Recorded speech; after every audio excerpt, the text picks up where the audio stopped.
In a world where most people watch movies and then forget about them, two brave heroes join forces to watch them again and then talk about them. Join them in their epic journey as they go back in time, a decade and beyond, to revisit and break down films from a vast array of genres. Do these movies hold up over time? Are they classics? Find out on Retro Movie Roundtable. Starring your hosts, John Flack and Russell Guest. Coming now to headphones in your ears.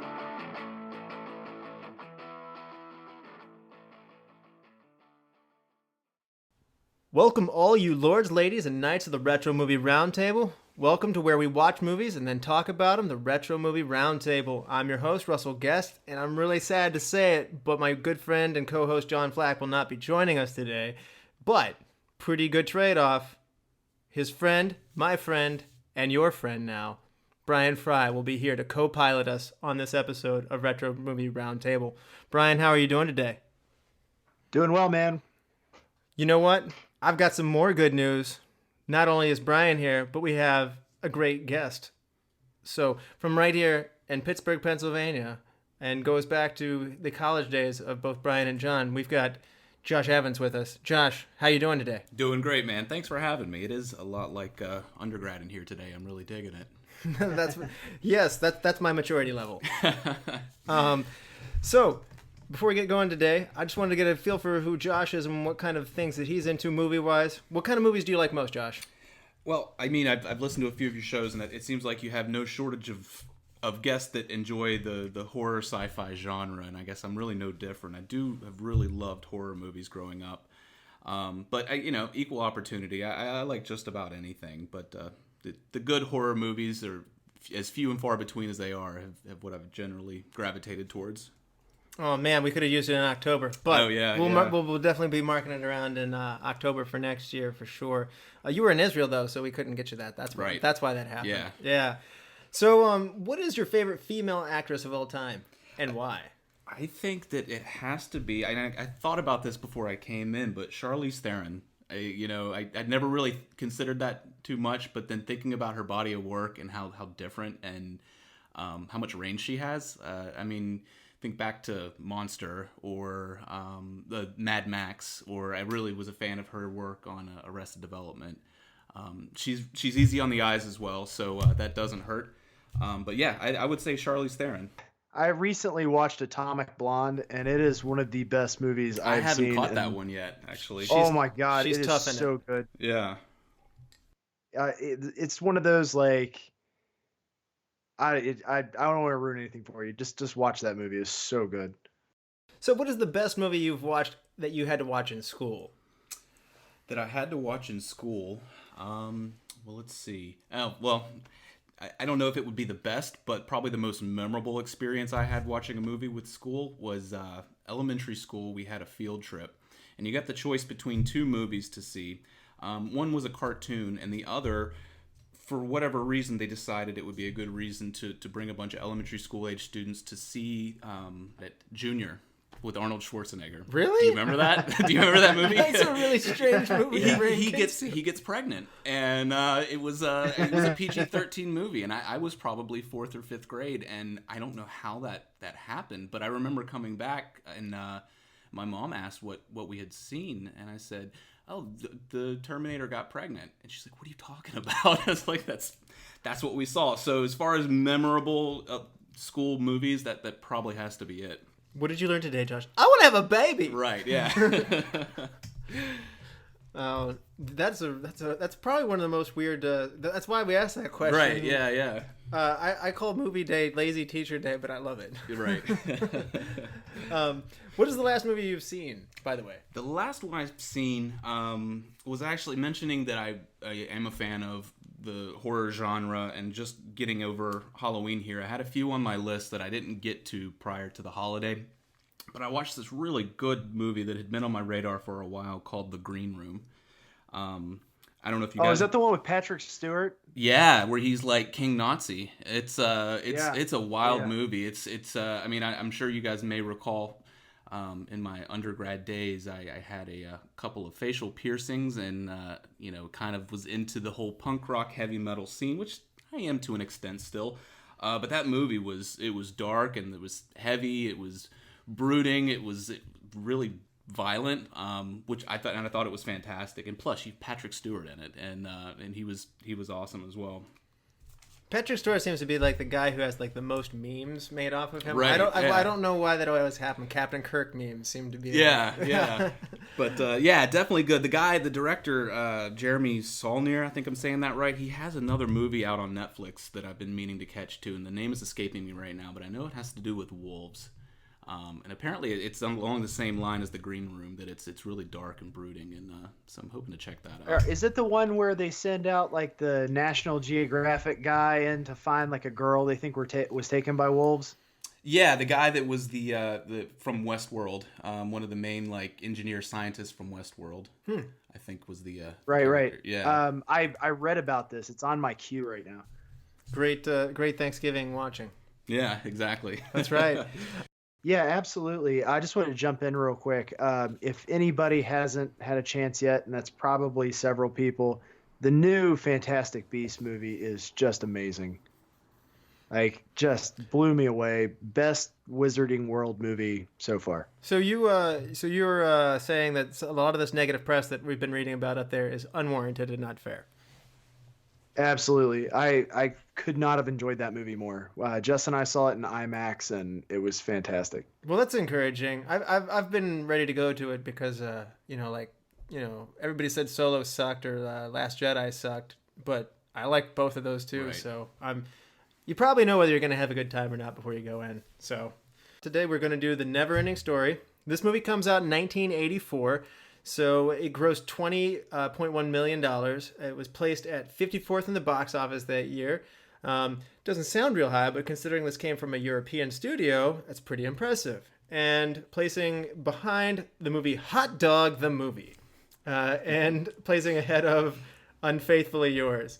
So Neverending Story gets a 7.4 on IMDb. The critics of Rotten Tomatoes give it an 82%, and the audience scores pretty close to the line at 81%. So generally, people still remember this movie pretty well, and it seems to be well-liked. So what were your expectations coming in? Josh, why don't you go first on this one? Well, you mentioned it came out in 84, which was the year I was born. So thinking back, it may have been close to 20 years since I've seen this movie. I had really fond memories of it. I was kind of worried going into it that it wouldn't hold up, but I guess we can get into that later. But I had high expectations, and I was watching it with my girlfriend who had never seen it before, so I really didn't want it to be terrible, so she would make fun of me for enjoying it. How'd it go for her? She dozed off at one point, but that's just because she doesn't stay up past 9 o'clock most nights. But she enjoyed it. I thought that she was pleasantly surprised. Okay, that's good. That's good. What about you, Frye? Had you seen this one before? And if so, when was the last time you saw it? I didn't realize this until much later into preparing for the podcast that I have seen this movie before, but I was actually mistaking it for part 2 because I had seen that much later, like cognitively later in my life. When this movie came out, I was 5 days old. So I ended up seeing, it was probably early 90s, but I actually remember seeing part 2, and that's what the impression in my head was. Was the whole time were you watching it? Where's that kid from Sequest? Kind of. Was River Phoenix in that? Was it Jonathan Brandis? That's who it was. Okay, yeah. I was like, man, this is crazy. I discovered preparing for this that there was also a third one, and I didn't even know about that. The kid, the lead in Free Willy, played Bastian. Oh, I didn't realize that. I couldn't find it to stream, but I found a trailer for it. I think it had like a 3% on Metacritic or something pretty terrible. That's a bit worse than Diminished Returns. Yeah. Well, the antagonist in it was Jack Black too. Really? Oh, really? Well, now I'm intrigued. This might be bad enough to be good now. I don't know. So I had seen this one before, like you guys, but I don't think I'd seen it since I was 4 years old. So I definitely saw it in 1989. I remember being in preschool, and I remember conjuring up Falcor and on the playground.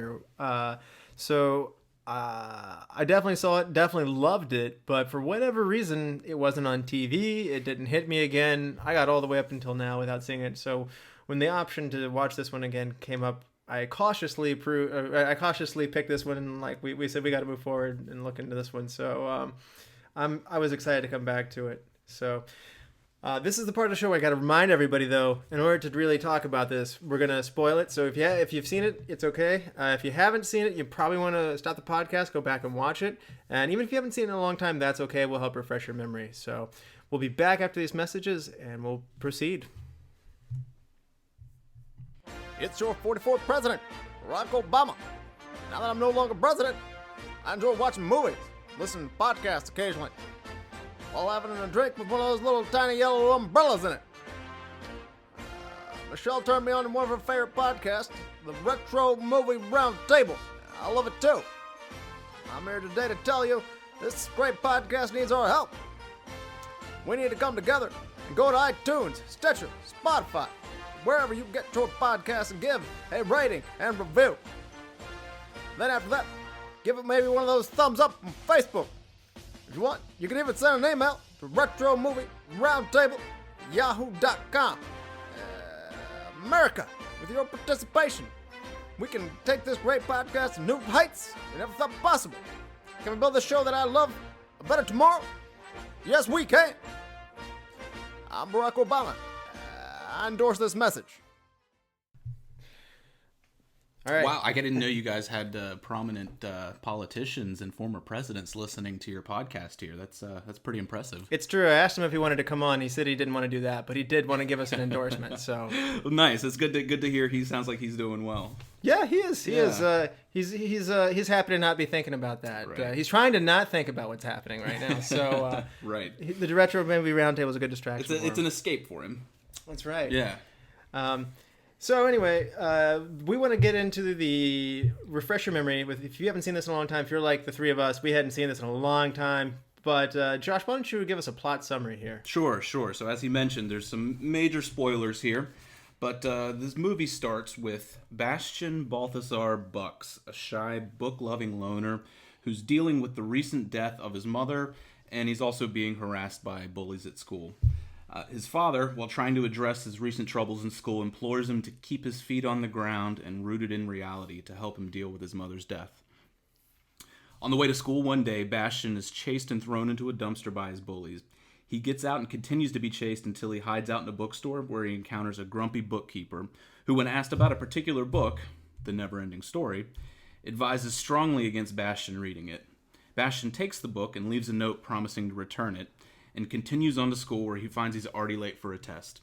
He decides to hide out in the school's creepy attic and starts to read the story. The Neverending Story tells the tale of the world of Fantasia, and the reader/viewer is immediately introduced into a quirky cast of characters. The massive rock eater, Nighthawk, a messenger riding a narcoleptic bat, Teeny Weeny, another messenger who's riding a racing snail, all of whom are on a journey to the Ivory Tower to seek the help of the Empress in combating a mysterious and malevolent force known as the Nothing, which is devouring Fantasia. Upon arriving at the Ivory Tower, they discover that many others have gathered seeking the same help, only to be told that the Empress has fallen ill and will die if a cure isn't found. That task falls to a fabled warrior, Atreyu, who turns out to be a child. Atreyu is given a medallion to protect him and is sent off on his quest. At the same time, a creature known as Gomork is sent to stop him. Atreyu is on his journey with his trusted horse Artax to find the cure for what ails the Empress, and is directed to the Swamp of Sadness to seek the ancient Morla. Tragically, Artax is overcome by Swamp, and Atreyu is forced to continue alone. He is surprised to discover that Morla is a giant turtle that talks to itself. Bastian, who's reading this, is also surprised to notice that Morla is a giant turtle and lets out a scream, which Atreyu and Morla, they seem to have heard within the story. After some frustration, Morla directs Atreyu to seek the Southern Oracle, but reveals that the Oracle is 10,000 miles away. Overcome with sadness, Atreyu is almost overcome by the swamp himself, and Gamork hiding in the shadows when he is saved at the last minute by the luck dragon Falkor. Falkor takes him to the home of two gnomes, a scientist and a doctor, who live near the entrance to the Southern Oracle. They tell Atreyu that he has to get to the Oracle, he needs to pass two trials, one of self-worth and another of self-reflection. He reaches the Southern Oracle, who tells him that the only way to save the Empress and Fantasia is to find a human child to give the Empress a new name. Atreyu and Falkor flee before the Nothing consumes the Southern Oracle. In flight, Atreyu is knocked from Falkor's back into the Sea of Possibilities, losing the medallion in the process. He wakes on the shore of the abandoned ruins where he meets the Brockbiter, who laments the loss of his friends. Atreyu finds a series of paintings depicting his quest. Then Gamork reveals himself to have been lying in wait and explains that Fantasia represents humanity's imagination, and that the Nothing represents adult apathy and cynicism against it. Atreyu fends off and kills Gamork as the Nothing begins to consume the ruins. Falkor, who has managed to locate the medallion, rescues Atreyu in time. The two find themselves in a void with only small fragments of Fantasia remaining, and fear they have failed when they spot the Empress's ivory tower among the fragments. Inside, Atreyu apologizes for failing the Empress, but she assures him that he has succeeded in bringing her a human child who has been following his quest, the young Bastion. She further explains, just as Bastion is following Atreyu's story, others are following Bastion's, making this part of the Neverending Story. As the Nothing begins to consume the tower, the Empress pleads directly to Bastion to call out her new name. But in amazement that he himself has been incorporated into the story as the child they were looking for, he denies the events as just being a story, and Atreyu dies. Bastion runs to the window and calls out the name he has selected into the storm, Moonchild, the name of his mother, and loses consciousness. When he wakes, he finds himself in blackness with the Empress, with only a grain of sand, the last bit of Fantasia remaining. The Empress tells Bastion that he has the power to bring Fantasia back with his imagination. Bastion recreates Fantasia, and as he flies on Falkor's back, he sees the land and its inhabitants restored, and that Atreyu has been reunited with Artax. When Falkor asks what his next wish will be, Bastion then brings Falkor back to the real world to chase down the bullies from before. The film ends with the narration that Bastion had many more wishes and adventures, and adds, "But that's another story." So one of the morals of this story is don't name your kid Balthasar if you don't want him to get shoved into a garbage To be can. bullied, right? Yeah. I didn't know that was his full name, and I'm like, well, no wonder. Yeah. He didn't win with any of the names. Like, he had 3 names and they all would have gotten his butt kicked. Yeah. It's like, bingo, you get bullied. It's like 3 strikes and you're out. It's like Balthazar, nope. Bastian, nope. Bucks, oh god, no. I was really actually it was funny to me. I didn't know some of these characters' names. I didn't remember that as kids. I don't remember them, like Teeny Weeny and Nighthawk. I thought that was pretty funny. You know, when Teeny Weeny is not the worst name to be named in the movie, then you've got a really bad name. Right. Bryan, before we get into this a little deeper, why don't you give us a quick rundown on the cast there? Absolutely. So Barret Oliver plays Triple B. Noah Hathaway plays Atreyu. Tammy Stronach is the childlike empress. Patricia Hayes is Urgle, Ingi Wook's wife and healer. Sydney Bromley is Ingi Wook. Gerald McRaney is Mr. Bucks, or Bastion's widowed father. Moses Gunn is Carrion, a servant of the Empress, and Alan Oppenheimer is the voice of basically every other person in the movie. What is with Bastion's dad? He doesn't seem to care very much. I don't know. He did make a really nasty drink in the opening scene of the movie. I don't know if you guys noticed that. You know, it's funny. I actually thought, I think that's why I misread that, because I was thinking when I was watching it day before yesterday, I was like, man, what's he putting in that? Raw eggs and orange juice? Is that a thing? It was in the well, I don't know about the orange juice part, but in the 80s, people were all about this, just eating raw eggs like Rocky. I don't know. I don't know. I don't know. I assumed in that shot that they were going as a side-by-side to showing both of them and neither of them really handling it well, but the dad trying to tell his son that he needs to handle it better anyway. Yeah. I don't know. He seemed awfully cold, and I have my concerns that he killed her. He seems like he's just like, look here, champ, stop complaining about it. Quit asking questions. Chin up and keep your feet on the ground. We're all gonna be okay through this. He's like, aren't you sad? Look, we were sad. We had our 5 minutes. Now let's get back to it. Game on.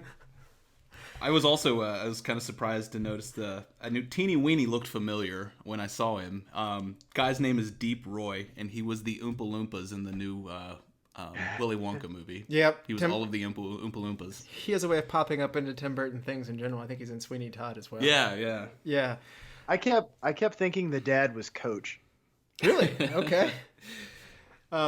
Kind of not a lot of female characters in this, I thought, when you were running down through there. I just realized that, like, Fantasia seems to have a underwhelming number of females in it. Like, when they were in the Ivory Towers, like, is that why, like, she's, like, is it like Smurfette, like, where she gets to be the Empress because she's the only one who's, like, female? That's an interesting thought there. What you didn't realize is Rockbiter was actually a girl. Rockbiter is a girl. Okay. Okay. So a couple of casting notes there. Noah Hathaway was due to appear in the Broadway show Chaplin alongside Gene Kelly and Anne Margaret, but he opted to do the Neverending Story instead. I'd say that turned out pretty well for him. He had been cast in the film, and the original director was fired. When Wolfgang Petersen was hired, Noah was immediately rehired. So he had the job, then he didn't have the job, and then he had the job. So kind of a weird thing on Noah Hathaway too is he actually plays Harry Potter Jr. in the 1986 classic Troll. Say this again. Yeah. Like Noah Hathaway, okay, the actor, plays a character in Troll named Harry Potter Jr. Really? But this is obviously not the Harry Potter. Okay, I didn't realize Not that. the Harry Potter. Okay, this is the part where you almost lost me on. I was like, and not the beloved classic Troll 2. We're talking Troll. No, this is the OG Troll. I think I watched this in the dorms with you, actually, when we were... Yes, you did. Isn't Sonny Bono in that? It's very possible. I didn't do any research past Harry Potter. I was just like, oh, God, I'm putting that in. more recasting notes. The role of Bastian and Atreyu and the childlike Empress were recast in the Neverending Story 2 in 1990. It's 6 years later, and the ages of Barret Oliver, Noah Hathaway, and Tammy Stronach were all in their late teens by 1989, and it wouldn't have worked. So shame on the studio for not anticipating that they needed a fast turnaround on the sequel. They are replaced later by Jonathan Brandis of Sequest, Kelly Morrison, and Alexandra Jones, getting their assumed roles respectively. So that's what what Bryan was partially remembering the whole time. So I'm actually upset if that kid didn't grow up with a pet dolphin like for his whole life, just buying dolphins to have at his house, I'd be really disappointed. I just assume that, like whoever he dates, like, oh, do you have a dog? No, I got a dolphin. I didn't really watch Sequest, so when you say Jonathan Brandis, my head goes to the Rodney Dangerfield Ladybugs, where like I'm more on the same page with you there, yeah. Like it was about a boy who got kicked off his soccer team for not behaving well, and then ends up putting a wig on and playing on the girls' soccer team and being really good. So basically, it's Juana Man. Juana Man. Made years before Juana Man. Well, I'll tell you what, I'll toss it out there that if you have not taken a minute to really enjoy the full subtlety and wonder of Sequest, you should go back and watch it. Okay. Maybe not season 2, but definitely season 1. Okay. So what do you guys think about the story here? You're coming back to it as an adult, almost 30 years later. Josh, what did you actually think about the story this time?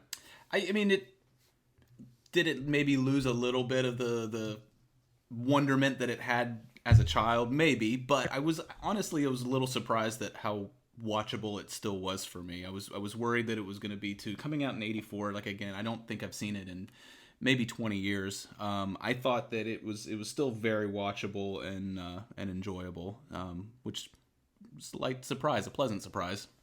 Yeah, I thought it was a little bit lightweight. Very much so, especially that it's about an hour and a half long. I was really kind of surprised at how quickly, because I remember so many of those big major points happening, like Artax and the Swamp and the Oracle and everything like that, but it was just kind of boom, boom, boom, boom, boom, like very to the point. and light, like you said. I would agree on with that. Yeah, I've been in my head. I told myself this would be more epic than it was. In an hour and a half, I was surprised to see it was that short. I thought it was a little bit longer and a little more epic. Brian, what did you think about the story? So you're saying for Neverending, it seemed a little short? It did. Yeah. You know, I think. Oh, go ahead. Oh, I was just gonna say I'd agree with all of that. I think rewatching it for the first time, and like Josh said, it's got to be at least 20 years. Rewatching it for the first time, I kept thinking about Polar Express, where like as an adult you don't hear the bell anymore. Oh, and okay. When I rewatched this, I was just thinking, it's like, damn, I don't hear the bell anymore. Like I remember being in awe of this movie, and it was still good, and I'm glad I rewatched it. But I was just wondering, like, have I allowed too much now to clutter my imagination that I still don't find the same wonderment of this movie? No, it's fair. I mean, when you first said it's like Polar Express, I said all the people are off-puttingly animated in a way that doesn't seem quite realistic enough, but also like kind of hollow and wooden. No, sorry. No, I'm with you. And I actually think, I want to say, I remember seeing somebody interviewed who was in the creation, I want to say maybe even the director of the new Narnia movies that got canceled along the way. After doing The Lion, the Witch, and the Wardrobe, he said he went back to read the books as an adult.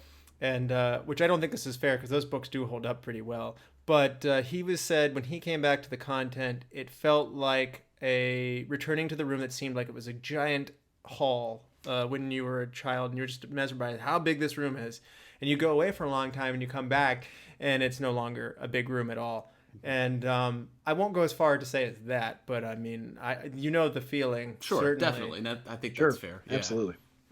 But what was here that I didn't appreciate as a kid is just how good the visuals of this movie are. And there's so many different points of that movie are just burned into my brain forever. Artax in the swamp. It's still my girlfriend cried. Like it was still so it's sad. The only part that it's probably the first like sad scene that ever made me tear up as a child. A little TMI. It's sad. That, and I thought Gomorrah was still really creepy and scary. I was scared of this as a kid. Yeah, and I thought that as far as children's movies go, they didn't shy away from the scariness. And even some of the other scenes I thought were pretty scary. The swamp was very scary. The swamp was scary. I thought that the oracles, like the first gate of the oracle, where the lasers came down and burned that guy up into a crisp. I remember that vividly. I think it maybe helped that the oracle statues, me as a child seeing giant stone breasts, that helped burn that into my brain. You know what? This is gonna sound ridiculous, but funny story about that. we were watching the movie this time around, and Mary just pointed out, she goes like, "Man, they were really pushing the boobs." And they were out, yeah. Somehow, maybe it's because I saw it as a kid, and it wasn't what was on my radar as much, and maybe it's because they're on like a gargoyle kind of figure or whatever that didn't register with me. But once pointed out, once you see it, you can't unsee it, right? And so it's just like yeah, they're really out there. Yeah. So, well, I appreciate that they didn't kind of shy away from the heavier, type of scenes like that. The sadness and the swamp of sadness. That's what that was called. Yeah. Yeah. So, interesting tidbit on that. The author of Neverending Story, his biggest issue, so he actually wanted his name taken off the movie. He didn't want to have any association with it, and they wanted the name of the movie changed. But his biggest issue with it was the boobs on the gargoyles. Really? Really? Yep. Well, I knew that was his biggest qualm with it. That, and the movie is only half of the book. I knew many of the things Brian pointed out is true, and he even filed a lawsuit against the studio, but he did lose, and so the movie is still called Neverending Story. I don't know what they would have called it without. I don't know what they would have called it. Bastian Bartholomew Bucks. The movie. Bartholomew Bucks. The movie. And it wouldn't have been intended. Doesn't roll off the tongue as easy as the Neverending Story. No, I see why they kept it. And another issue that he did have with it that, this movie only covers about half the book. I don't know much about the book, but I assumed that when reading up on it, I assumed there had to be more to the story than what was presented, because there was a lot of ideas that didn't really seem super fleshed out. A lot of characters didn't really seem super fleshed out. Yeah. Mainly the one that I was kind of surprised in is I remember Teeny Weeny and Nighthawk from watching it as a child, but then they just kind of disappear for the rest of the movie. You would think disappointingly so. Yeah, like yeah. you thought they were going to unite with Atreyu at the beginning and continue on their path with him, and when they didn't, especially now, like again, I remembered moments in this movie. I did not remember specifics or general continuous plot. When they faded out of this, I was just like, hey, where are those characters? Right, like about yeah. halfway through the movie, I was like, where are those characters I like? They were great. The narcoleptic bat and the racing snail. Like that's I want to see more of that. Yeah, I love the rock eating monster. So yeah. I'm with you guys on that. He needed a companion or two other than his horse. So another thing about Atreyu, which I thought that name stuck on me because of the band Atreyu. So Becoming the Bull or Falling Down are some of the songs from the band Atreyu that you may or may not remember from the mid 2000s era. The band's name doesn't necessarily come from this because it's actually an ancient word that means bold guardian. And in many ways, Bastian sees this as somebody who he wants to be. It's interesting. He is cowardly and small, and Atreyu is viewed as brave. He's a warrior. He's strong. He's full of courage. He rides horses, whereas Bastian is a boy, and his dad's like, I got you riding lessons, and you're not riding them. I didn't even put that together, yeah. And so, and this is in many ways is things that Bastian wants to be, and he's reading it in the stories, and he's becoming braver through the character and seeing who he wants to be. So I might be misremembering what band did this as an intro to a song, but I thought it was actually Atreyu that did do the whole Falcor Atreyu intro to one of their albums. It's very possible. I can't guarantee. Like where they're word calling out is to each older other, than where it's like Falcor Atreyu, Falcor. I feel like they put that as an intro to one of their albums. It is possible that they named it from this, but like I said, the name Atreyu goes back before the band. It goes back before the movie. It goes back. It's an old name. So, so the other interesting things are I thought there wasn't a lot of, like Josh mentioned earlier, there wasn't as much depth here, but one of the things that I did think was interesting, which they had expanded on, was they talked about the first gate. Only a person who can pass the Sphinx is a person who feels their own self-worth. So again, Bastian has no confidence in himself. Tying that back to Bastian, absolutely. Yeah. And teaching him that he has to be like Atreyu and have confidence in himself. So they didn't mention a second gate where like a rightful amount of confidence in yourself, so you don't like go through like where you're like really arrogant about yourself, where it's like, I'm awesome, I'm great, I'm getting through the first gate, no problem. And then, so the second gate is to be confronted with your true self-identity, and that's where Atreyu sees Bastian. And so I remember that being a little creepier as a child. I think they could have. I don't know. The first gate was so epic. I think the second gate was a little disappointing watching it. I thought there were going to be more gates. Yeah. I was going to say, I was like, 7 gates seems like an appropriate number of gates to have here. Like, cause, so all you need is confidence and to know yourself. That's it? That's it. Like, pure heart or something? Well, they said that I think it was one of the gnomes said that the second gate, when confronted with your true self, sends men running mad. And I guess I was hoping to see a little bit more of they showed you what the first gate was capable of when they fried that guy into a skeleton. You could see Donald Trump go through the first gate because he's very confident in himself. Exactly. But then go like to the second gate. The second one is... First gate's not a problem. It's very, very nice. I got to the great gate. It was a beautiful, wonderful gate. The breasts on the statues, very, very large. That's my kind of thing. And then he gets to the second gate and he'd be like, I'm a terrible person. I'm going to go home. This is very, very sad right now. He looks and sees a prune covered in Cheeto dust and runs away screaming. Anyway, so other things that might have made the author a little bit unhappy about the book, he dismissed the film as not having enough content. He said that a lot of the message that he wanted to have got lost, and so. Well, they said the movie ended about the halfway point of the book is what I remember reading, and which it's interesting. I want to read the book now. I wasn't aware of it being a novel, as a child. And to make matters worse for him, it's not like they fixed it by making in 1990 the sequel and finishing it. It diverges more. Apparently. Oh, does it? Yeah. So the 1990 sequel doesn't necessarily. It's not just like a tale of two halves. It's more like okay, I'm already unhappy, and it's interesting. He must have been super unhappy later. And then other differences include the horse can talk in the book. So that would have made the swamp scene much harder to watch. Yeah. And another interesting thing about that scene is it's the swamp of sadness, and so it's not he unwillingly falls into it because he's kind of struggling, but he was overcome. He was overcome by sadness and depression. Yeah. He kind of lets it happen, and Trey's like, "Come on, pull yourself out of this, man. We got to move through here." And like the horse is just like, "Nope, I think why do it? You guys are bumming me out." What if they used it for a moment of comic relief instead, where he's like, "No, you're letting the swamp get you, dude. I'm stuck. It's mud. Like I'm a horse. I can't do what you can do. You weigh 5 pounds. Like I'm sinking. What is your skin doing? What do you not see this? I'm up to my chest in mud already. What do you want from me?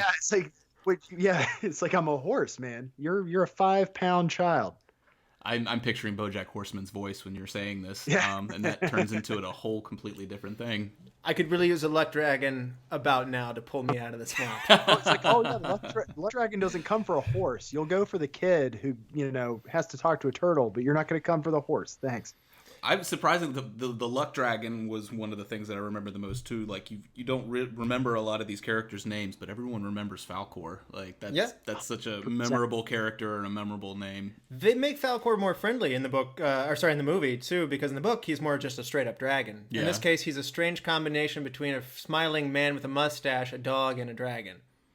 Like my next door neighbor's dog looks like Falcor, and I still call him Falcor, and I had to explain why to his owner. And she's like, "Why do you call it?" His name's actually Zen. He's like, "Why do you call my dog Falcor?" And I was like, "Because he's Falcor." Because he's Falcor. Hand her a copy of this movie, and then give her the podcast, and then she'll figure it out. So Bastian ends up in Fantasia in the end of the book as well. That's another difference. So instead of coming back, because one thing that didn't end with me well is the end of this movie. Like when he comes out of the fantasy world or Fantasia, and he brings Falcor with him, and he's chasing these bullies down the street. It's kind of fun, but I mean, on the other hand, the story has just begun. And I think it would be interesting to leave an open ending with him saying I've got this grain of sand and I've got an imagination. Wait till you get a load of me. I just wanted to see the local news in his town there after Falcor is flying through the street, because people notice. You can see people kind of scared of him flying through the streets on this luck dragon and chasing children. I thought that it would have been cool to. Do any of them stop and say, "Oh my God, a giant luck dragon"? Well, I see people hiding behind cars, I believe, as he's going through. Yeah. So I would have liked to have seen the fallout from that. I would like to see the kids jump in the dumpster themselves to get away from the luck dragon. Yeah, that would be a nice little touch if you are going to go this route, which I wouldn't. They did, didn't they? Did they? I think they jumped in the dumpster. I think they ran away. I didn't. Brian, did I miss the dumpster part in my head? I guess what I'm saying, though, I'm not sure about the dumpster part, but I guess what I'm saying is, if you saw Falcor without seeing this movie, you saw what Falcor is flying toward you, would you use the word luck or dragon in the synopsis of what you were seeing? No, flying death dog, like Apocalypse. Yeah, flying death dog is what I'm seeing, and I'm terrified. Well, I mean, he does. Atreyu is afraid of him at first. He's like, "You're not going to eat me, are you?" And he laughs. He goes, "No." He said, "I like children," and his response is, "For breakfast." Yeah, that's pretty much the conversation you have to have at first. Yeah, 100% of death dogs would say that. It's like, what do you eat? Teenager. You're good for a few years. You're not large enough. Think of yourself as a veal with your head in like some kind of retaining thing. I'm going to feed you, fatten you up, and then I'm going to kill you. Falcor looks at Atreyu the same way any normal male looks at tapas bars. just pure disdain. God, you're not even worth it. I bet you're expensive. One last thing about the difference of the book and to the movie is that in the book, the Nothing approaches people who have lost their faith and they have no hope, and so they are vulnerable again to this force that is, destroying things and disassimilating everything that's in this reality. Whereas in the movie, it's some really cool-looking psychedelic clouds that are just kind of an unstoppable uprooting force. Trees and and so I thought that still was kind of, I went back and forth as like, is this a cheap cop out for something, or I thought it was actually kind of cool. I thought it was kind of scary, the impending doom coming through, and to tie that into the idea of people losing their imagination. I thought that was pretty neat, and I'm sure it is expanded upon in the book. Actually, people, again, just become so weighted down by their own lack of hope in this situation, and so they heave themselves into the nothing. Oh, gotcha. So another step darker. Yeah, wow. So would it be too much of a juxtaposition to say that it's not unlike the movie Babadook? I thought it reminded me more of Evil Dead. You know how you never really saw what was coming at you, and it was just from behind the camera, and it was chasing that. Or there was a movie recently, It Follows. Completely different type of movie, but again, like I thought it almost made it scarier that you couldn't really see what it was, but you knew it was coming. So that's kind of what it made me think. Totally agree. And I do think I don't think it worked this way, but I could envision someone being like on like the idea board, like, and they're like, "What are your ideas for the villain?" "I've got nothing." "Okay, let's go with it." "No, I mean I have nothing." "That's perfect." Or maybe when they were doing the for It Follows, they like, how about we do a sexually transmitted the nothing? As long as we add some big boob sphinx in there, we go. Yeah. So as mentioned before, this is a European production, and this was the most expensive film coming out of Germany at the time, and the Neverending Story is Petersen's first Hollywood effort. So some other things that you may know Petersen from are the movie he did prior to this was nominated for 2 Oscars, was Das Boot. Did not know that was the same guy until I went reading into this. It's important to know it's no shoe. It's no shoe. It's Das Boot. And so he gets off to he gains acclaim through Das Boot in 81. He comes out back with the Neverending Story in 84 here, and so after that he stays a little more in the public eye. Enemy Mine in 85, Shattered 91, In the Line of Fire with Clint Eastwood in 93, Outbreak in 95. I like that one a good bit. That was a good one. Air Force One is one of my favorite ones that he's done in 97. Perfect Storm in 2000, not my favorite of his, a little sad. Mm-hmm. More of an ocean of sadness in that one, rather than a swamp of sadness. Yeah. Troy in 2004. Oh, yeah.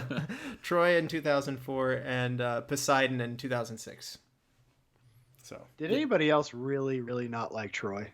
I think everybody else did because it was really panned at the time. It cost a ton of money and it was absolutely eviscerated in the reviews. It's one of those that I know I've seen, but I don't remember a whole lot about it. It didn't really grab me. If I enjoyed it more, I'd probably remember more.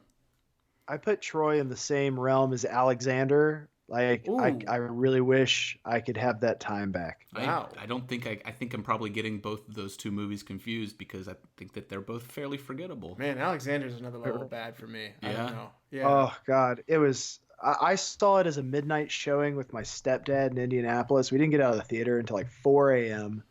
It was, oh God. It really, Rosario Dawson brought that movie back up, and you all know why. Same reason you were a fan of the Southern Oracle. Again, what are you guys' takes on Petersen's direction here? Like, as a director, what do you think of him? Bryan, why don't you take this one first?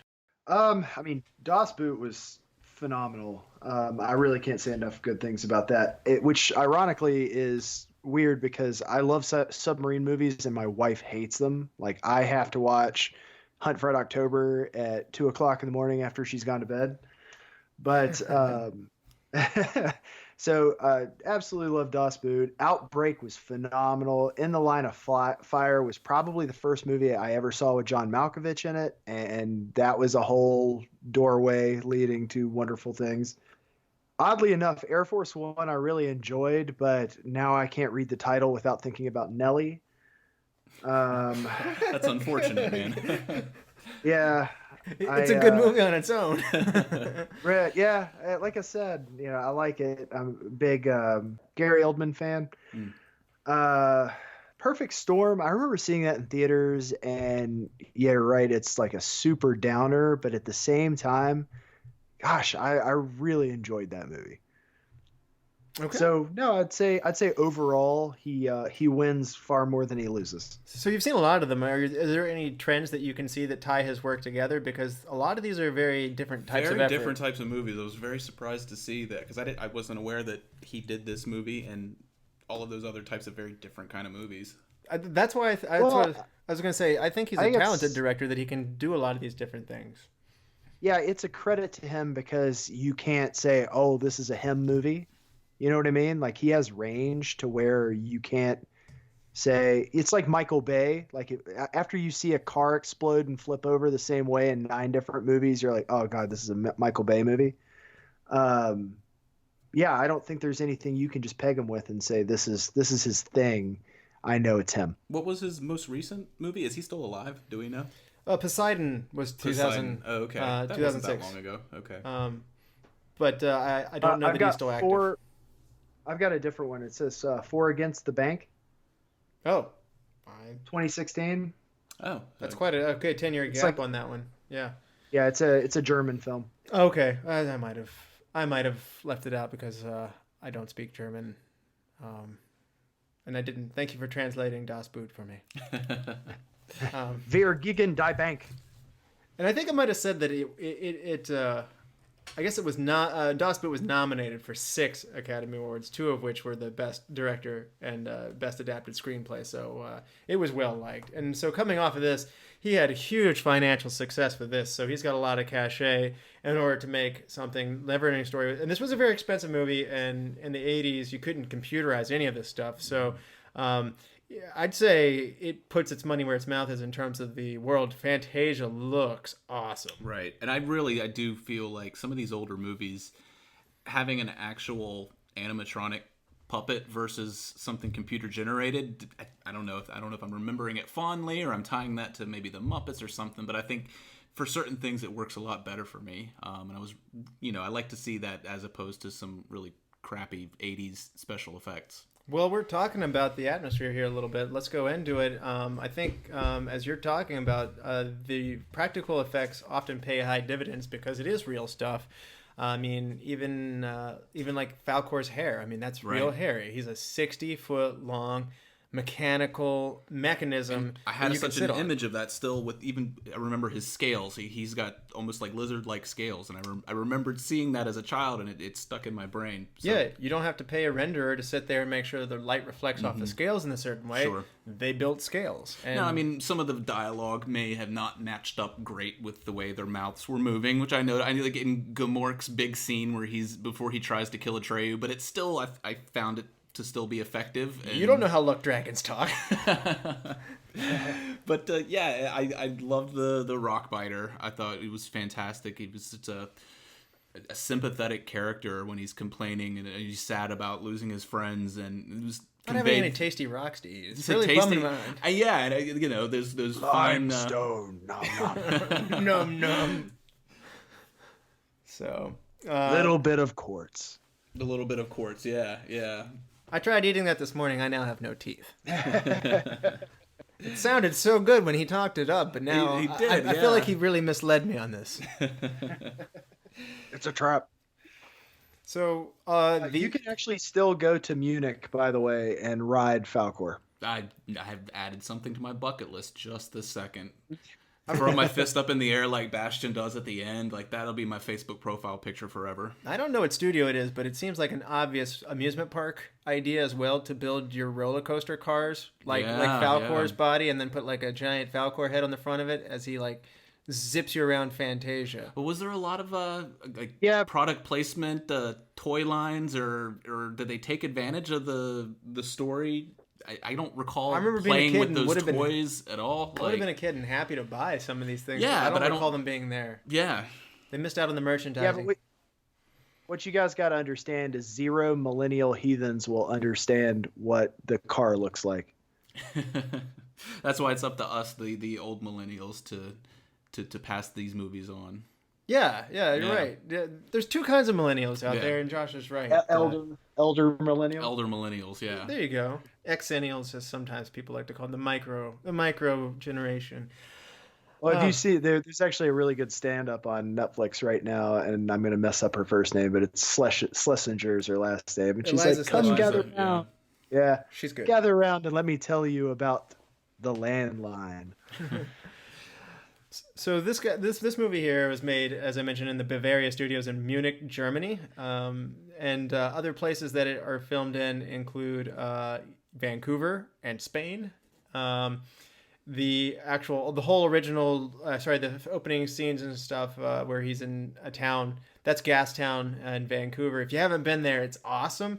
It's a neighborhood that used to kind of be the center of commerce, and you've got a lot of these like train loading dock platforms, and they've all been renovated into, it's kind of a hipster part of town now, but like a lot of cool restaurants and stuff are there, and they've taken all these gritty old parts of town, and now that it's been renovated and reborn into this really cool part of the town. So go check it out. And another landmark that you'll see is in the very beginning, there's a clock, and it's like has steam and stuff, and a guy up on a ladder fixing it. That's a Vancouver landmark, and it's one of the few steam clocks out there in the world, designed by Raymond Saunders. And it's actually not even as old as it looks. He's just a sculptor / clockmaker in 1977. So it's made to look old, but it's still that gas-powered clock or steam-powered clock is speaking to the gas town neighborhood in Vancouver. So I don't know. I got to go there at one point and see it, so I got excited when I saw that. So other setting thing is.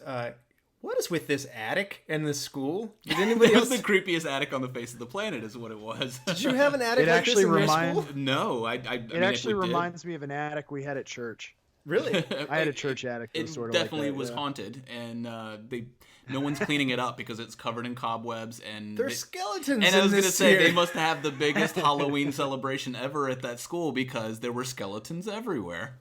Is this like one of those like Catholic schools, like where the nuns are like, like they like hit you with rulers, and then they're like, if you're really bad, I will chain you up in the attic, and if I don't remember, then you know what, you might not make it. That's probably what happened. Yeah. I just developed a theory on this. This was Carey's high school, and they used to celebrate Halloween until they had all those deaths. So then they just stored everything upstairs and never got used again. It looks like where you would make Frankenstein. It does, yeah. And I did remember making a note of that. I was like, what kind of high school attic is this? Like, if it was a Harry Potter school, I might buy that. That's where you learn like divination or something like that. If Professor Snape was hanging out up there, you'd be like, yeah, this is totally cool for like Professor Snape. Like you go up there, like, what are you doing, Mr. Bastion? Well, think about what kind of serial killer Bastian grows up to be, because first off, he's had these grandiose fantasies. He's got all the wishes he could ever want, so he could really do anything he wants to do. He knew exactly where the key was to the creepy attic, and his name is the Triple B. Is the Triple B. That's true. So I actually... I feel like there's like a darker story to tell about him as an adult. So I dug a little bit deeper, and actually this attic, granted, probably didn't look like this at the time, but this is a real school in Vancouver, in North Vancouver. It's Ridgeway Elementary School, and it's a really nice 1914 building. So it's kind of got this Edwardian Baroque style school, way nicer than your run-of-the-mill school, and it has a big gable on top of it. So my first thought was like, this is crap. And so being an architect and a dork, I looked it up and I said, oh, okay, fair enough. They do have a big roof with an attic in it. And if the skeletons were already there, then maybe... I would say being a chiropractor and a nerd, I noticed that those skeletons were not anatomically correct. Ooh. Listen, being a bookstore manager and a nerd, I feel like we all had a lot to bring to this podcast. That's true. Reading is pretty much the moral of the story. Like, if there was ever a pro reading movie, this was it. Although it does tend to lead to a little bit of disappointment. It's just like, I'm not in the book. Mm-hmm. I wish, can I get a copy of that? So Yeah, I'm sure it's at your local Barnes and Noble. Product placement. Fry, what characters did you think looked the coolest? Because there's a lot of cool creatures and characters in this. Yeah, the two that stood out the most for me, like the ones that I will never forget, were obviously Falkor, but also Rockbiter. Like, I still remember Rockbiter. That was the part I was waiting to happen. I was like, man, when is Rockbiter coming on this? And I couldn't really remember how. And so when he did, I was like, there he is. So Princess, Atreyu, Rockbiter, Falkor, and I had pretty much forgotten about everything else, including the horse, which I think that was more like repression. That's fair. Yeah. So pretty much all of them for know. Fry. Yeah. No, it was good. It was good for me in that way. I got to rewatch this movie almost like it was a new thing, with my like specific impressions. I particularly like Nighthawk the Bat Rider. I really liked him. For me, I think it was the is he a nutcase? The Rockbiter, definitely I remembered the most, stuck out one of the most, but also Gamork, even though I didn't remember that the name was Gamork, because when he's introduced, he's nothing but these glowing eyes and fangs, and I just remember that being terrifying as a kid. And then towards the end, his final confrontation with Gamork, when he actually shows his face, is still really kind of scary. And I remember it, affecting me as a child, maybe freaking me out a little bit. Absolutely. So the filmmakers, like the Storm Clouds, was their way of representing the nothing, as we mentioned earlier. I just wanted to point out again how much I really like these. They look cool. They look awesome. They were cool. And I am wondering in the effects department how many hours were spent on mushrooms watching the cloud scenes that they were making. It's like, do you have those cloud scenes ready, guys? It's like, oh man, we need more mushrooms. Nothing. It's nothing. It's not even there, man. It's there, but it's not, man. Like with your hand out, reach to the sky, like trying to grab something. It's like, I can't even touch it. And the other guy's like, because it's nothing.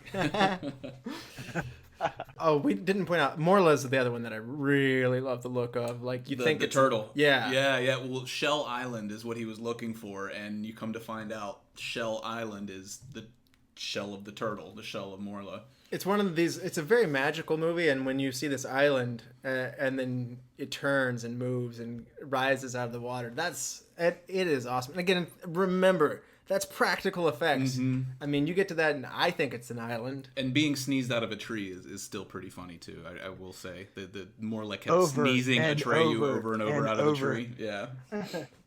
At some point, you're like, you got to pull out a towel and be like, right. Dude, just like blow your nose. I guess it was his fault because he was allergic to people, though. That's true. I forgot that he was allergic to people. Yeah.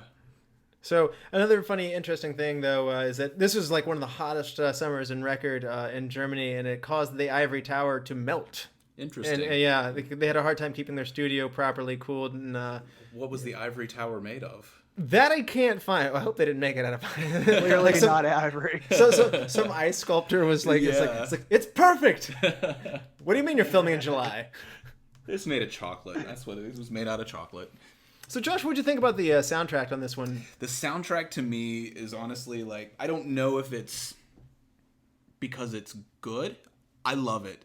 I was immediately singing along to the songs when it came on, even though I haven't seen this in maybe 2 decades. You remember this? I remember the songs and the tunes. Like my girlfriend was amazed that I started singing along. I'm not going to do it on here because it wasn't good, but I was able to immediately sing along. In that case, with the opening I almost insist you do it. With the opening credits. That being said, there wasn't a whole lot of different music. It was kind of reused a few times, but the couple of tunes that I remember, I still have it in my brain. I think it was interesting that you've got like this epic fantasy world, and then you come in on a pop tune. Yeah. And then it does have experiential like epic music in it, but you're right. And then we finish again with kind of a bright, happy. It was very music. 80s. It was very, very 80s. The music and the soundtrack, but it wasn't as orchestral as you would imagine something fantasy like this epic to be. Well, in Germany, they have the German cut that Petersen did not have the techno pop elements. Oh, yeah. Composed by Giorgio Moroder. But apparently they had they had asked the advice of a prominent American director to kind of Americanize the movie, and it just depresses me slightly that their edition was, hey, you really need a power ballad. Klaus Dollinger is the guy who did all the orchestral stuff, and if you get the European version, you'll only have that. So maybe a little more fitting, but you're American, so you must like that, Brian. Well, I thought it was funny too that the theme song, the guy, I wrote it down here, the lead singer of the pop band Kaja Gugu. Yep. Yeah, was the guy that sang that, and my head, now that Brian says is that they're pandering to American audiences, goes to the characters in South Park who are like in Asia during the dodgeball tournament, and they're like they pull their eyes open real wide. And like, it's like, want to hear my impression of dumb American? I'll use my credit card. So, Let's have a barbecue. any other things that we want to talk into before we go look for this, maybe? I just really, again, want to reemphasize how much of this stuck in my brain over so many years, the music and those characters and those situations. And, say what you want about the movie, whether it's not as deep as it should be. I think that's a testament to, what they were doing at that time. So, back in the 80s with the... It is directed for kids, and I got the full experience as a kid, in fairness. Yeah. So... And I'm gonna listen to the soundtrack on my way to work tomorrow morning. Kajagoogoo. Yeah, Kajagoogoo. So Is that available on Apple Music? Brian, why don't you lead us off? We'll go around one fact at a time and just go down a couple of fun trivia pieces that you were able to find. You want to start us off? Yeah, I kind of fell down a rabbit hole on this because I kept searching things and they led to other things. But finding out that Noah Hathaway owns and operates a tattoo shop with his wife in Hollywood, he kind of looks like a buffer Travis Barker at this point. He's a tough looking guy now. So he's ready for Neverending Story 4 to go back 30 years later. Hook style. Meanwhile, Barret Oliver looks like Peter Jackson. So you want to shove him in a trash can? Hey. Anyway, Josh. I found the medallion that we talked about that Atreyu got. It allowed him. It was the representation from the Empress. It was supposed to be for protection. It was called the Aran. And Frye actually touched on Spielberg a second ago, but they said that the original Aran for the film is in an enclosed glass display in Steven Spielberg's office. That's cool. Yeah. So I'm sorry, that must have been it. He was the one that they brought in to. For some reason I thought we had actually said that on the podcast. So they brought Spielberg in to Americanize it, and they didn't really chop up much, but he made some additions. The 80s music thing must have been him, so we can all kind of point at him for that. Other things to look for this. It was interesting. According to the book, the name that Bastian screams into the night, which in my mind is absolutely impossible to understand. I rewound it like 5 times. I couldn't either. Yeah, absolutely. So it's apparently Moonchild, which he pines over how beautiful his mother's name is. It kind of sounds like a hippie name. Sounds like a hippie name. Oh yeah. And I think they should have dubbed. I think the dad's fronting now. Yeah, that's what I mean. Now in retrospect, I think the dad put that suit on for the first time like day before that happened, and cut his hair, completely changed. Like their whole life changed when the mom died. He's right, just like, which only contributes to my theory that he killed her. Yeah, you may be onto something. He's like I've moved on from my hippie days, and I'm this guy who's like part of the man and the corporate mechanism now, and I'm gonna keep you down. And my child. I think that he used to have a name himself that was like River Soul. Yeah, and then he renamed himself and was reborn as like a banker. Yeah. Little did you know, the mom was the child of 2 Hollywood actors who just blew that name up. Right. So anyway, there was something else that I read that made me sad a little bit, but I'm glad they changed it in the movie. In the novel, apparently, the bullies that chase Bastian, apparently they do it because he's fat. I didn't know that. Yeah, that's they brutal. bullied him because he was fat. Well, they got a small, scrawny kid that would get picked on. And, Yeah. I mean, No, he not definitely like that's seemed much very better. pick-onable. The guy that they picked to do it, but yeah, that's mean. You shouldn't pick on the fat kids. As a anybody else- shrimpy kid myself, I personally would rather defer. Like if you were coming back, I was like, "Hey, shrimp," I'd be like, "Hey, pick on the fat kid. He's making lifestyle decisions that he can affect. I personally was not able to control my height. Pick on him." Sorry out there. We have nothing. Maybe against it's one fat of those people. things like When you're getting bullied, rationalizing it to like defer it onto somebody else is the best you can come up with. if you haven't had karate, point at the other kid. Yeah. Again, Jonathan Brandis in Neverending Story 2 could have stuck up for himself because he was in Sidekicks with Chuck Norris and would have judo chopped him in the neck. Absolutely right. He was in Sidekicks. I don't know if this comes from just being too young in the 80s, but every movie I've ever seen leads me to believe that I'm glad I was not school age in the 80s. Every movie I ever saw in the 80s makes me think there was no supervision anywhere at home or at school. One of the things Are you kidding? Have you watched any of the shows now? You just watched this Pretty Little Liars. They let them do whatever the heck they want. If I disappeared into an attic and read a book all day, I'm pretty sure that the police would have showed up at some point. And one of the things that infuriated me about that is call your damn dad. Like, just let him know that you're alive. Like, you've been up there all day, and he's probably worried sick, assuming he's not, a murderer that killed He was so worried that he couldn't even drink his lunchtime raw egg his milkshake. lunchtime egg and orange juice smoothie. So distraught. Well, no, but I mean, that goes into the same thing. Who knows how long he was up there? He had adventures. He did have adventures. He may not have gone home for like 45 years. He just wished time backwards, and nobody knew he was missing. Interesting fact. Dad, also, I'm actually 48 years old, and I know it feels like 6.5 hours to you, but a lot has changed in that time. So now Noah Hathaway was actually hurt twice in the making of this movie. Once while riding a horse, his horse threw him off and then stepped on him. And yeah. Mm-hmm. And then the second time was during the shooting of the sequence in the Swamp of Sadness. His leg got caught in an elevator and was pulled underwater. And he was actually unconscious by the time they brought him to the surface. So Noah Hathaway being a soldier. They should have captured that. I think that would make for a riveting scene. That the swamp pulling him down and.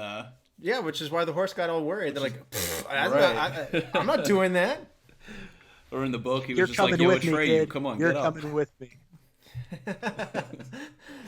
Any other ones before we move on? Oh, I was just gonna say that on the Atreyu piece. So all this bad stuff happened to him, but the director still had the opportunity later in a TV interview to call him a pain in the butt. Really? Yeah. So he was actively calling him out about what a pain he was on set, despite the fact that he almost killed him a couple times. Well, I'm sure that was inconvenient for filming. So I mean, I get where he's coming from. Directors always know that you have to add extra time in dealing with animals and kids. Right? So I mean, it comes with the territory. Yeah, you would think mean, so. Wolfgang really poured a lot of himself into the dad. Yeah. Least sympathetic father. Okay, that's another thing in the book. In the book, the father's like actually depressed and like kind of shut down too. Oh, really? They're both having trouble in their own way, so it's a little more appropriate. Like, because normally your kid's like, "Dad, I'm sad. Mom's dead." You'd be like, "There's no way." You'd be like, "Chin up." Yeah. Like, you'd be Keep like, your feet on the ground. You'd be like, "Oh, I'm sad too." I just wanted a hug. Oh, that is definitely not a hugger. No. Just he was like, "Here, son, have some raw eggs." That's a ruffle hair and shove out the door. Definitely. Yeah.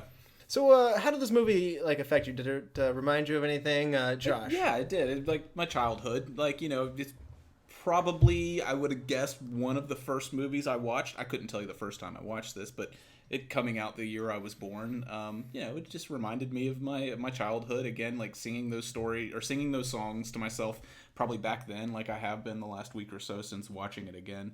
Yeah, it was. It also took me back to sort of appreciate how we were talking about practical effects versus special effects, and it got me thinking of like the original Jurassic Park and things like that, where they actually used practical effects, and I think that sometimes, at least to me, can be a little more effective than over the top special effects. Yeah.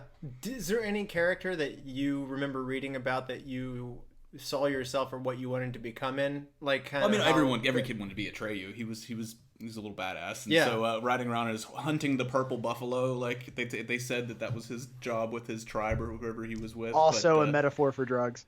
Could be, yeah. But yeah, absolutely. I wanted to fly on Falkor, and I wanted to fight Gamork. I remember just thinking Atreyu was pretty cool. Did you know in the story, in the book, he's green? They tried to paint him green. Atreyu was? Yeah, Atreyu was green. And like Gamora from Guardians of the Galaxy, and they thought... in the movie, he was like a perfect bronze tan. Yeah. Like, tanner, that's another thing that I aspired to. I'm a very pasty individual, and so having a tan like Atreyu would be a life goal of mine. He has nice hair, too. And I'm completely bald, so I was jealous of the hair, too. Brian, how did this one affect you? I actually really agree with Josh on like 5 or 6 points there. Pasty, bald. Hey, Kermit the Frog said that it's not easy being green. Look, I get it, but I'll agree on both of those points. Falkor was easily the character that I remembered the most from this movie. I remember it's kind of a logjam. I remember this movie. I remember movies like Willow, Conan. Just fantasy movies where, as a kid, I allowed a lot of the details from these movies to kind of intermingle in my mind. So it was interesting rewatching this for the first time in so long to kind of set the record straight in my mind on what's in what. Yeah. So one of the biggest things about rewatching this movie was really to kind of set it down in Stone Eater that this is this movie, and now I kind of want to go back and watch the others just so I can really sort out those memories. Yeah, that's an awesome point, because I had the same feeling that there was a few of those movies you mentioned, Willow, Conan, some other obscure like 80s fantasy type of movies that I just remember so fondly. I was going to bring up Krull too. Krull. Well, for me, it was a movie called The Beastmaster. Which I don't know how it wasn't reviewed very well, but he had 2 pet ferrets, and he fought with swords, and he fought with magic, and there were these fleshy bat humans that gobbled up people and spit their bones out. But yeah, like seeing that definitely made me remember some of those other movies. Red Sonja was another one that I want to go back, and I don't get that that's a unique time for those types of movies, and I agree that I wanted to go back and watch some of those. Yeah. You can even toss Labyrinth in there. Labyrinth, absolutely. So for me, when I see this one, I definitely remember getting excited by the notion that your books would come to life. And I do remember being a kid, and all the way up till, so from the time I learned to read all the way up until probably, age 10 or so, I would like to take my books into seclusion and go behind the couch in a very tight place with a flashlight, not a candle. I didn't burn down the back of the couch, but or under the steps, even though it's pretty cold down there. I don't know why I felt like this was good book reading atmosphere, but you were about ambiance. Yeah, I like to take it into a dark place, preferably with skeletons if I could find them. Right. Couldn't find any most of the time. And I like to read my books, and in a way, this movie kind of showed you how magical reading could be. And so it's kind of funny. I was a loud kid that would get in a lot of trouble. And so I would, not in trouble per se, but I was a high energy kid, normally making a lot of noise. And so whenever I would disappear and start reading, my parents would be like, "What's up?" Yeah. And so I'd never, so it'd always be like, if I was reading for a while, I'd be like, "I'm reading." They're like, "Oh man, what did he break?" Yeah. So anyway, such is life. All right, so that's how everybody felt about the movie. Let's talk about the superlatives. This is my favorite part of the show. Josh, you want to kick us off here with your MVP? That was kind of a tough question for me, but I kind of went with a cop out, and I gave credit to the original author of the material because it was very creative. It was a very cool, well thought out universe. Even if the movie didn't get as deep into it as we thought it could be, there has to be a lot more to that, and I'd be interested in maybe reading up and see what he had to say about it. Right, and it was written by End, I believe. It's Michael End, NDE. Okay. So that's my MVP. All right. Solid? Frye, MVP. Still going with Falkor. Easily one. I feel like it's one of the most memorable characters that are from fantasy movies in the 80s period. Like I said, even before I had rewatched this movie, I was still calling my neighbor's dog Falkor. So yeah, I just going with that. I'm gonna go with the director Wolfgang Petersen and also his visual crews. The visuals of this movie are so strong; they still stand up to this day. 34 years later, yeah. If you were worried that this movie would be a total loss at coming back as an adult, it may not be as deep as you would think, but it is worth returning to because the atmosphere is just so good in this. So, best supporting actor, Josh. Well, I'm going to agree with Frye, and I put Falkor, the Luck Dragon, as the best supporting actor because he is definitely one of the most memorable characters of the entire movie. Again, like I had to look back and remember the names of some of the other characters that I could see in my mind, but I knew immediately Falkor and what he looked like. So that's who I put as my best supporting actor. Okay. Frye, best supporting actor. Going with Rockbiter on this one, who is also the other character that I was like, all right, that's definitely part of this. So made me laugh. Whole part with him just chomping down on some limestone. It's kind of stapled what you were in for the rest of the movie. Best supporting actor for me is going to go to Sidney Bromley. He plays Angiwook. He's the old man who bickers with his wife, Urgel, who's played by Patricia Hayes. So Sidney Bromley's awesome in this. He's this crotchety old man, but he's still full of energy. You may also know him from American Werewolf in London or Dragon Slayer. So love his performance here. Josh, hidden gem. My hidden gem, and I think I touched on this before, and I would have really liked to have seen more of Teeny Weeny, Nighthawk, the Narcoleptic Bat, and the Racing Snail. I loved those guys. They were awesome, Solid. And I would watch a movie about them, following them around. Spinoff. So, yeah, exactly. So that's what I called my hidden gem. But I also started considering, after a conversation we had earlier, another hidden gem may be the nothing effects. Because that was surprisingly well done and effective. Bryan, hidden gem. Well, let me. I'll go back to my first two people with Falkor and Rockbiter to give credit to Alan Oppenheimer, who voiced both of them. So I'll do credit to him. I would say that my hidden gem for this is I'm going to go with Artex for the most heart-wrenching scene sad. that I saw in the first 16 years of my life. Okay. Whenever they got to the swamp, I remember saying to my girlfriend, again, who had never seen this, I'm not ready for this.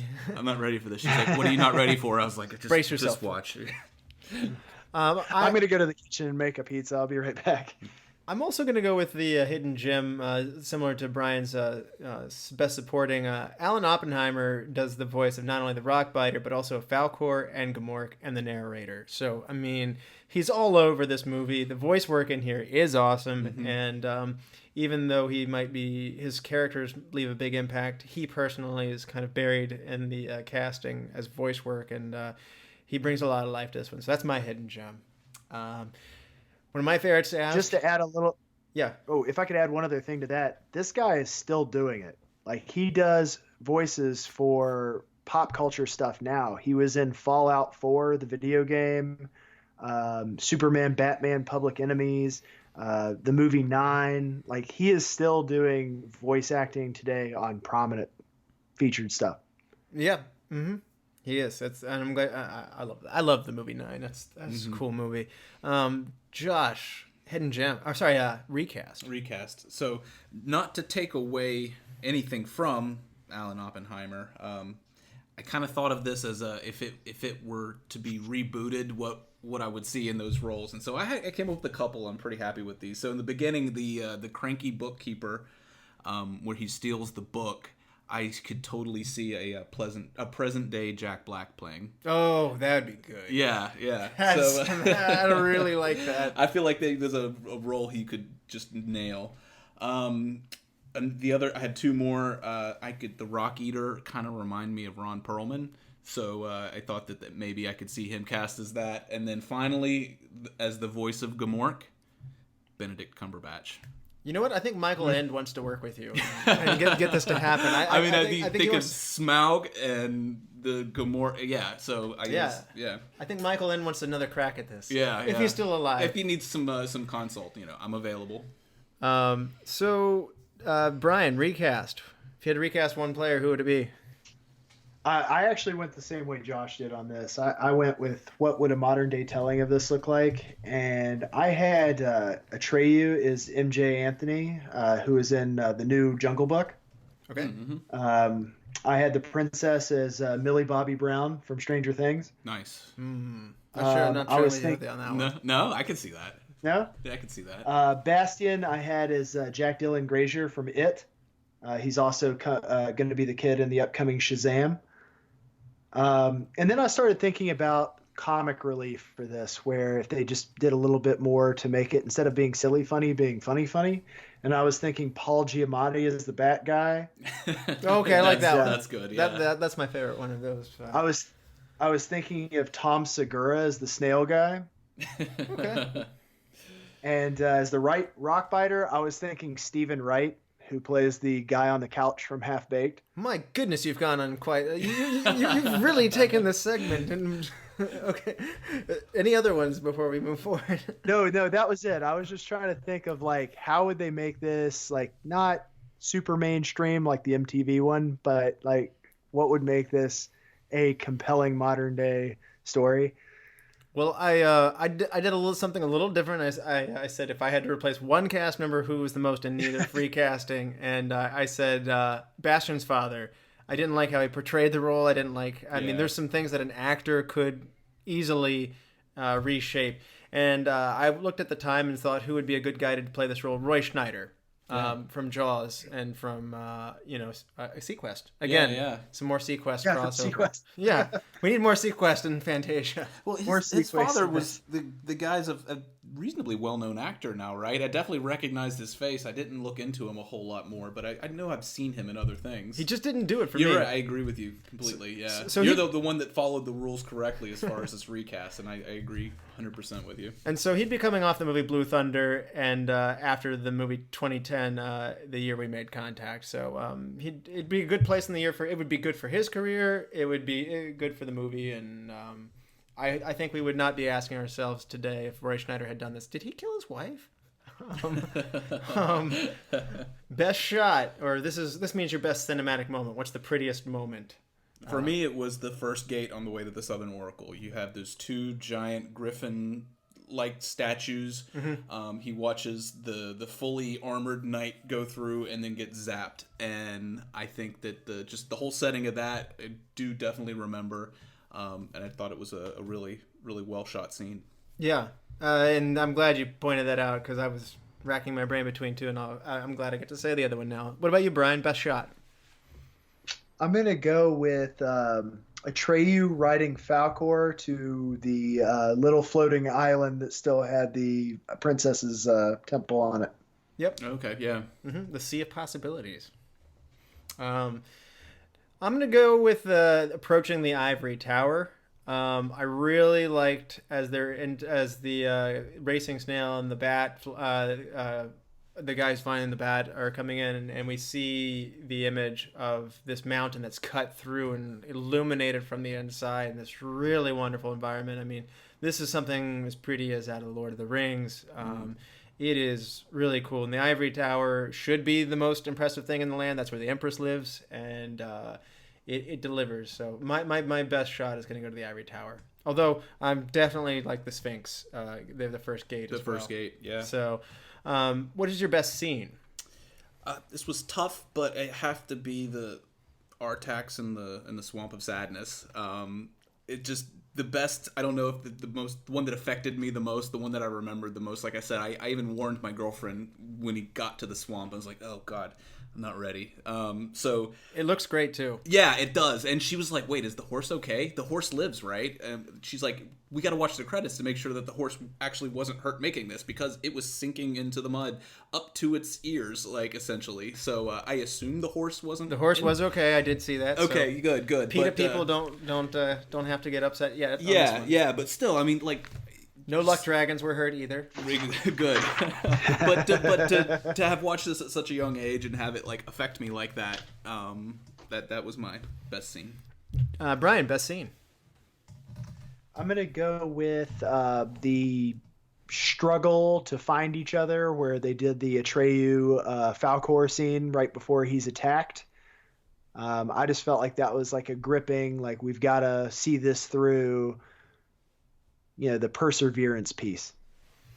No, that's a good one. Also, this one has a lot of good scenes. So this was a tough one.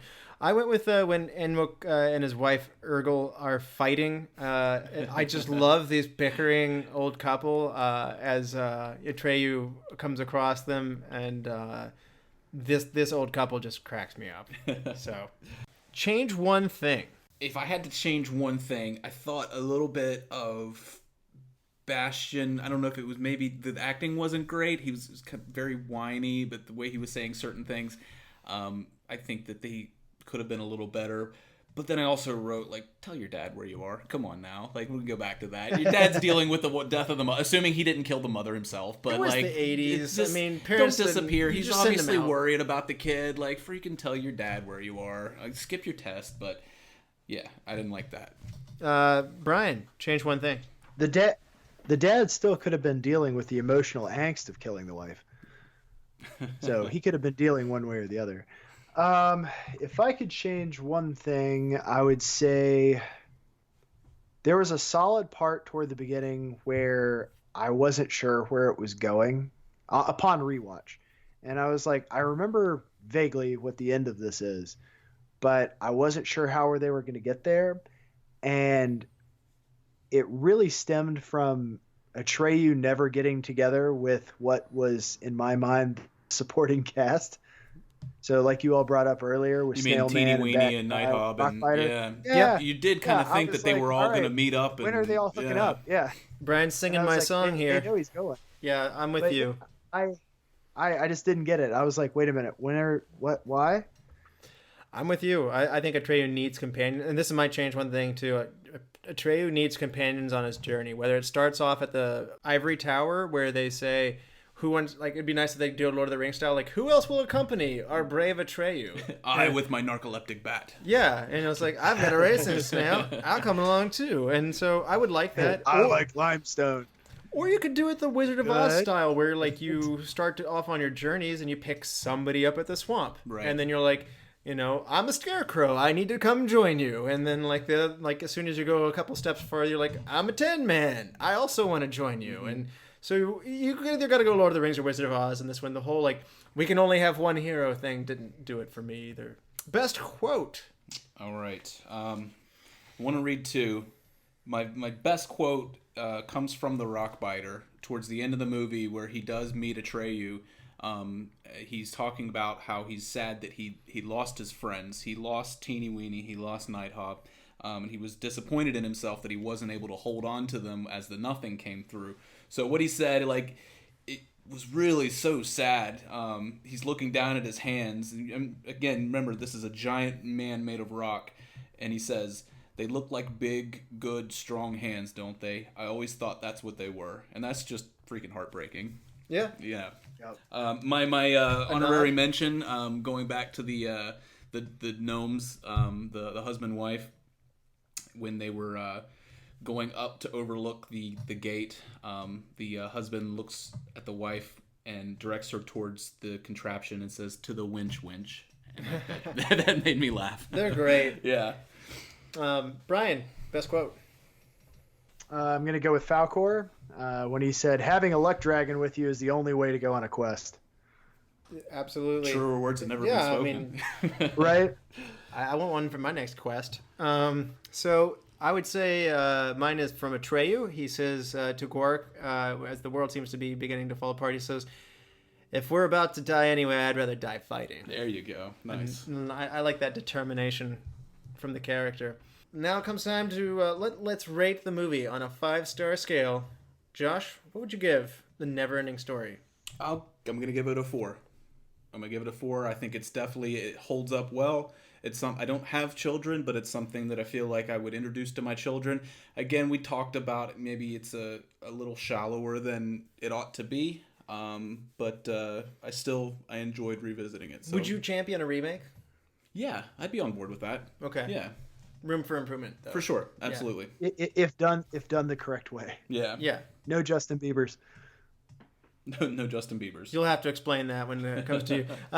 Sorry, Brian. What would you rate this movie on a 5-star scale? I will also give it a 4. Like I had mentioned earlier in the podcast, I just had this moment where I was like, this didn't have the magic it had for me the first time I watched it, but I also don't think it's supposed to. We look at things objectively, especially for the podcast. I know I go into a lot of movies thinking, okay, I'm supposed to be thinking right now, and there's a lot of willing suspension of disbelief that goes out the door when you're analyzing. So, maybe if I had just grabbed a bucket of popcorn and watched it once for my own, enjoyment, it would have been a little different. So I'll say 4, definitely champion a remake. MTV looked into championing a remake for this, and they had like Taylor Lautner and Justin Bieber in casting roles as the two main characters. No, and not that. Not that remake. Well, you said that. I think you just kind of hit on something that was kind of the point of the movie, though. We get older and we lose our imagination, and that's ultimately what caused the nothing to come through. People had lost their imagination. It's true. Yeah. Yeah. Still 4 out of 5. I mean, I'm still. Yeah.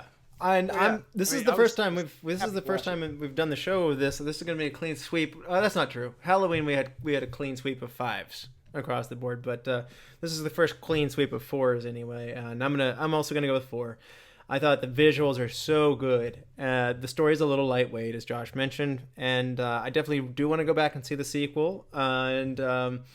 There's the acting at times is a little obtuse, little direct, I'm aware I'm watching somebody act, and I think there's room. I think today we're better at getting childhood actors. I don't know if that's because they're being groomed from a younger age to act, but again, I would trust that the computer animation could be there to where it could deliver a good enough job, and I would still like to see a healthy dose of practical effects mixed with the computer side. I think we could write an awesome score for this and do it again really well today. So I'm going to go 4. I think it's great the way it is, but I still think there's room for improvement. So, Brian, do you want to help me select the movie for next time?